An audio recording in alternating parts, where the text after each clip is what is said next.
ओम। स्वावलंबन ही जीवन का सूत्र। विनम्रता तथा सेवा की भावना का अर्थ ये कदापि नहीं कि हम आत्मविश्वास तथा स्वावलंबन ही खो बैठें।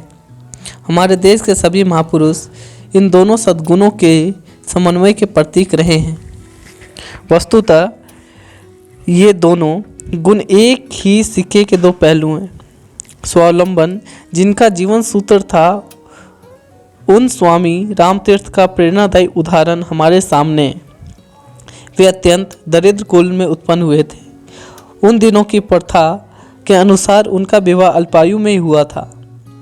मैट्रिक पास कर लेने पर उनके पिता चाहते थे कि वे कहीं नौकरी आदि करके परिवार का पालन करें, किंतु उन्होंने अध्ययन जारी रखने का दृढ़ निश्चय कर लिया था।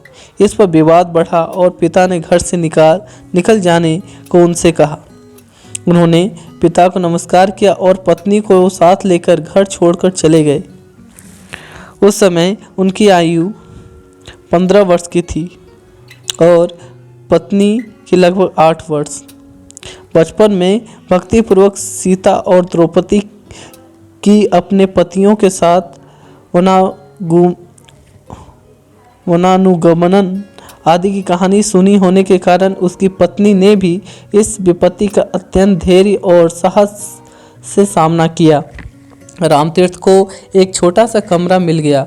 उन्हें एक स्कूल में अंशकालीन अध्यापक का काम मिल गया और वे कॉलेज में भर्ती हो गए। विद्यार्थी जीवन और ब्रह्मचर्य के सभी नियमों से बद्ध होने के कारण अपनी माता के अतिरिक्त किसी अन्य स्त्री के हाथ का बना भोजन नहीं कर सकते थे, अतः वे भोजन स्वयं बनाते थे।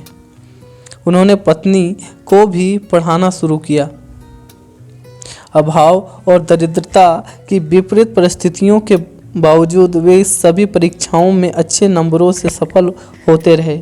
एमए में उन्होंने संस्कृत ली। संस्कृत का ज्ञान इसके पूर्व नहीं था, किंतु वज्र संकल्प होने से प्रथम श्रेणी से उत्तीर्ण हुए। किसी ने ठीक ही कहा है, अपनी सहायता ही सर्वोत्तम सहायता है।